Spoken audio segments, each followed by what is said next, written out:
Sveiki atvykę į naują anglų kalbos kursą Edukos pamoką. Su jumis mokytojas Edgaras ir šiandieną mes turime ketvirtąją pamoką iš serijos veiksmažodžiai ir jų formos. Ir šiandien būtent turim pirmąją dalį taisyklingų veiksmažodžių. Tai susipažinsim su 25 dažniausiais taisyklingais veiksmažodžiais. Suprasime, kom skiriasi jie nuo netaisyklingų, ar ne? Ir tiesiog išmoksim juos vieną kitą panaudoti. Ir svarbiausia, kad suprasti skirtumą.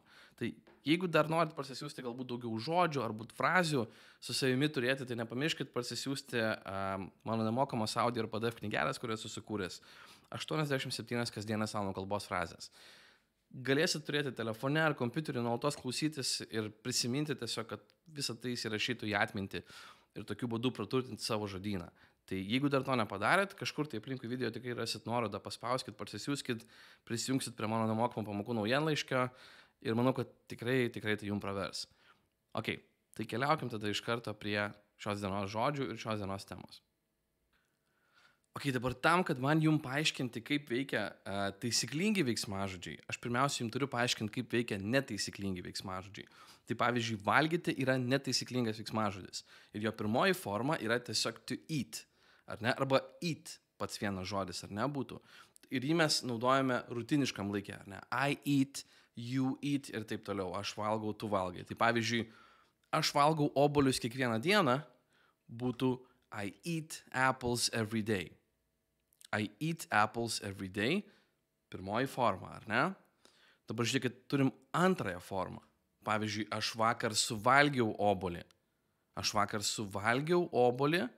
Jau yra past laikas, turim tikslų laiką kada, ar ne? Past simple, antroji forma. I ate an apple yesterday. I ate an apple yesterday. Tai reiškia, pirma forma buvo eat, antra forma yra ate, nors rašos kaip ate. Ir trečia forma yra čia bus panaudota. Pavyzdžiui, aš esu valgęs obuolį. Tai būtų I have eaten an apple. Kai jau nurodom patį faktą, kad kažkada esam valgę obuolį, ar ne? I have eaten an apple. Tai yra pirma forma eat, antra ate, trečia eaten. Dar vienas pavyzdys, kur trečią formą panaudosime. Pavyzdžiui, aš šiandien suvalgiau 3 obuolius. Sakytumėte, I have eaten 3 apples today. Tai reiškia, kad yra dar nesibaigia, galiu dar daugiau obuolių suvalgyti, bet kol kas šiandieną jau esu suvalgęs 3 obuolius, ar ne? I have eaten 3 apples today. Tai čia yra trečia forma. Pirmoji yra eat, antroji ate ir trečioji, kai naudojam kartu su have arba has, turim eaten. Tai yra netaisyklingas veiksmažodis, visos 3 formos yra skirtingos. Dabar pažiūrėkime tokį pavyzdį, kaip, tarkim, priimti, ar ne? Priimti tai reiškia to accept. Tai yra priimti, susitaikyti su kažkuom tai, ar ne? Ne kad fiziškai priimti, bet tiesiog priimti tai, kas nutiko, arba tai, kas yra taip, kaip yra, ar ne?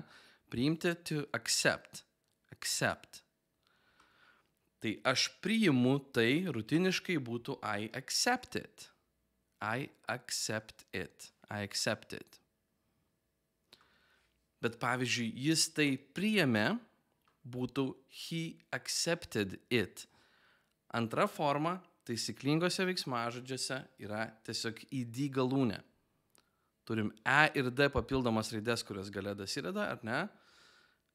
Accepted. Kartais mažiau raidžių, jeigu mes turim jau e, tada tik d pridėsime, bet pati galūnė, kaip ją tariam, yra accepted. Accepted. Faktiškai niekada e netarsit garsiai. Accepted. Accepted. Yra vienas kitas žodis, kai tą e galim ištarti garsiai ir ją reikia ištarti, bet tiesiog užsifiksuokit galvose, kad geriau nesakyti tos e raidės ir sukrysit kokį vieną kartą iš 10 tik tai, ar ne? Jis tai priėmė, he accepted it. He accepted it. Pavyzdžiui, aš esu tai priėmęs, tai tiesiog pats faktas, kad aš tai priėmiau, susitaikiau su tuo, ar ne? Esu susitaikęs su tuo, būtų I have accepted it.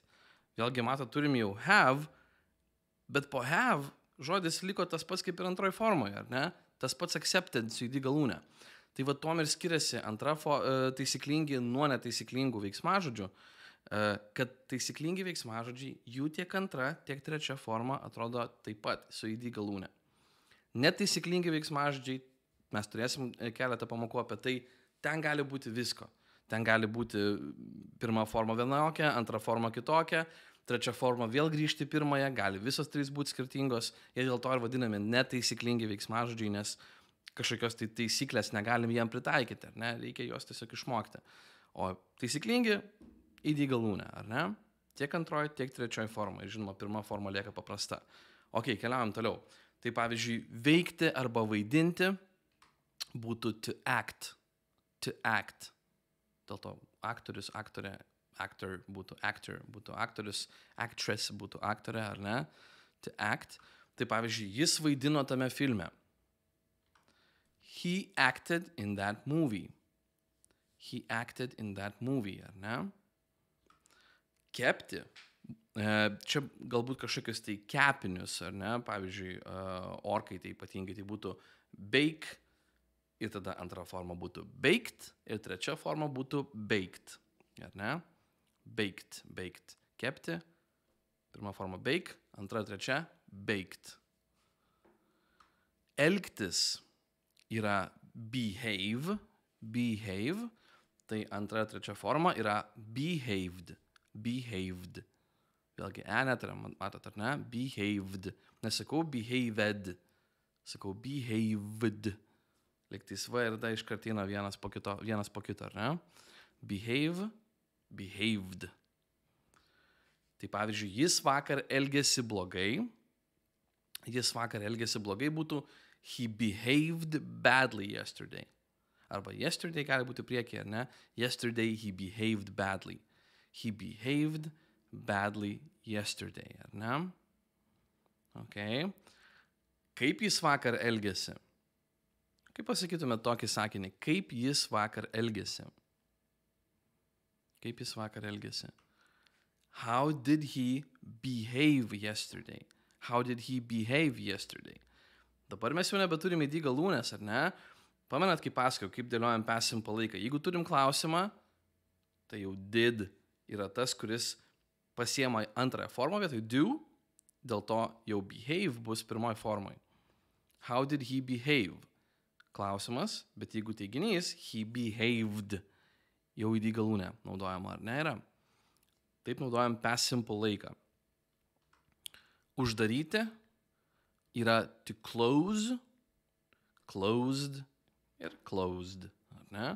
Tiek antra, tiek trečia forma yra closed. Pirmoji forma to close arba tiesiog close, I close. Palyginti yra to compare. Ir tada būtų compared ir žinoma compared, lygiai taip pat. Antroji ir trečioji forma yra compared. Palyginti compare ir tada compared. Varžytis yra compete, o čia būtų competed. Tai jau vienas iš tų pavyzdžių, kur jau arčiau eliktais beveik tariam, ar ne, competed, bet vis tiek tada iš tikrųjų eina vienas šalia kito. Kaip garsai, ar ne, competed. Mirti yra to die, ir tada būtų died ir died. Antra, trečia forma, ar ne? Žodis skamba baisiai, bet dažnai anglų kalboje jis yra naudojamas, kad tiesiog kažką tai užaštrinti, pavyzdžiui, mirti iš nuobodulio, ar ne? Sakytumėte, jis mirė iš nuobodulio, he died from boredom. Boredom yra nuobodulys, ar ne? He died from boredom. Žinoma, jis nemirė, bet jam buvo labai nuobodu, ar ne? Tai mirti yra to die ir tada antra, trečia formos yra died. Nesutikti yra to disagree. O čia yra disagreed. Čia išimtis, kai turim e raidę, ar ne? Disagreed. Bet tai tariam ištestai, nes netgi dvi e raidės turim, ar ne? Disagreed. Kadangi turim disagree, tai taip pat ir agree irgi tinka, nes agree, bet to priekyje dviejų raidžių, būtų tiesiog sutikti. Tai agree ir agreed lygiai taip pat, ar ne? O disagree tiesiog yra neiginys padarytas iš žodžio sutikti. Disagree. Kaip ir lietuvių kalboje beje. Tai dabar kaip pasakytumėte, ji vakar nesutiko su manimi. Ji vakar nesutiko su manimi. She disagreed with me yesterday, ar ne? She disagreed with me, su manimi, yesterday. She disagreed with me yesterday. Ar kada nesutikau su tavimi? Čia mes jau klausėme, ar kada esu tai padaręs, ar ne, arba padariusi. Tai jau turim present perfect laiką, trečioji forma. Have I ever disagreed with you? Klausimas nuo have prasideda, ar ne? Have I ever disagreed with you? Nes teiginys būtų I have never disagreed, ar ne? Šiaip du neiginiai nenaudojame anglų kalboje, bet tiesiog tokiu būdu reikėtų pasakyti tai. Dėl to klausimo turime Have I ever disagreed with you? Disagreed. Dabar trukdyti arba trikdyti būtų to disturb ir tada antra ir trečia forma būtų disturbed. Disturbed. Yra trukdyti, trikdyti, ar ne? Trukdyti tai kažką tai trukdyti padaryti, o trikdyti, nu tai būtų, jeigu tiesiog kažkaip neigiamai, psichologiškai, pavyzdžiui, žmogų paveikti, ar ne? Sutrikdai. Irgi būtų to disturb, ar ne? Tai disturb ir disturbed. Tiek antra, tiek trečia forma su id galūne. Aprengti, apsirengti, rengtis yra to dress, gali netgi ir puošti būtų iki tam tikro lygio, kaip pasakyti, tam tikroje situacijai. Bet vėlgi tai būtų dress, antra, trečia forma būtų dressed, irgi dressed, ar ne? Dressed. Sausinti, džiovinti būtų dry ir dried ir dried, ar ne? Vėlgi antra, trečia forma visiškai identiškos, ar ne? Dry, antra, trečia forma dried, dried. Eliminuoti, pašalinti. Tai būtų to eliminate ir eliminated, eliminated, ar ne? Eliminate ir eliminated. Eliminated. Baigti būtų to end, arba baigti, pasibaigti, ar ne? Tada būtų ended, ended. Antra, trečia forma, ar ne? Ended. Tie patys žodžiai. Mėgautis, enjoy ir enjoyed. Enjoyed. Antra, trečia forma, ar ne? Enjoy. Sutaisyti, sutvarkyti būtų to fix. Antra, trečia forma būtų fixed. Fixed. Fixed. Čia netgi labiau T gale. Garsas būna netgi ne D, ar ne? Fixed. Aš sutaisiau savo kompiuterį, pavyzdžiui. Aš sutaisiau savo kompiuterį. Mes numatom, kad turbūt tai neseniai vyko, kartais užtenka numatomo laiko praeitie, kad galėtumėm past simple naudoti. I fixed my computer. I fixed my computer. Bet pavyzdžiui, aš niekada nesutaisęs kompiuterio, jau nurodom faktą kažkokį tai, kad jis yra įvykęs arba šiuo atveju neįvykęs. Dėl to turim present perfect laiką. Tai būtų trečia forma, tik aišku, ji bus identiška. Tik žinoma, mes turim jau have. I have never fixed a computer. I have never fixed a computer. Tas never, ever, always, present perfect laike visada atsistoja tarp have arba has ir to tikrojo veiksmažodžio. I have never fixed a computer. Šiuo atveju būtų, ar ne? I have never fixed a computer. Sekti. Sekti būtų to follow, followed, followed. Nepamirškite, kad W garsas nėra V, nesakau followed, sakau follow, followed, followed, ar ne? Sekti yra follow, antra, trečia forma yra followed.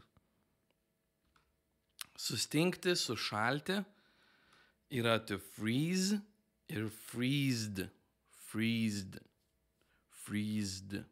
Vėlgi Z iš karto garsai viens po kito eina, ne? Freeze ir freezed, freezed. Dabar kepti keptuvėje, čirškinti taip, ar ne? Tai būtų fry ir fried. Čia yra išimtis, ar ne, kai jeigu turim į ilgąją galę, tai patampa tokiu ie garsu. Nu, kaip pasakyti, ie raštiškai, bet mes tariam fry, fried, ar ne? Tiesiog pasikeičia iš ilgosios į trumpąją. Ir turim vis tiek id galūnę paprastą, ar ne?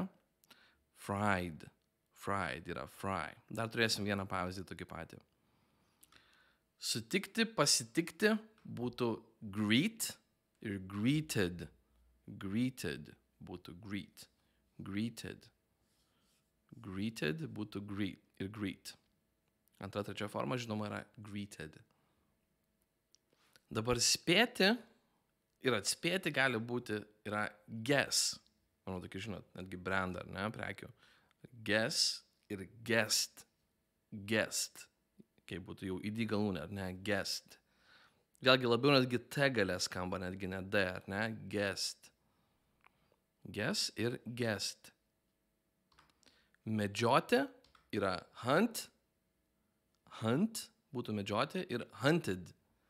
Hunted yra praeities forma, ar ne? Antra ir trečia. Hunted. Atpažinti, identifikuoti bus to identify ir identified. Identified yra praeities forma, ar ne? Antra ir trečia. Identified. Vėlgi turim į ilgąją, bet antroje trečioje formoje atsiranda trumpoji. Identified. Įsivaizduoti būtų to imagine ir tada imagined. Jau antra, trečia forma, ar ne? Imagined. Imagine yra įsivaizduoti. Pakviesti yra to invite ir invited. Ar ne? Antra, trečia forma yra invited. Pakvietimas beje būtų invitation. Ir pabaigai tada aš pakviečiau savo draugus, pavyzdžiui, kaip pasakytumėte. Aš pakviečiau savo draugus. I invited my friends. Tai okei. Tai šito tada žodžiu, šito sakiniu pabaikim šią pamoką. Šią savaitę turėsim dar ir antrąją pamoką taisyklingų veiksmažodžių. Tai bus tokios iš dviejų pamokų taisyklingų veiksmažodžių serija sudaryta. Tai ačiū labai, kad žiūrėjot. Galbūt vieną kitą kartą pakartokit, kad prisimintumėt ir pasimatom jau kitoj pamokoj. Iki.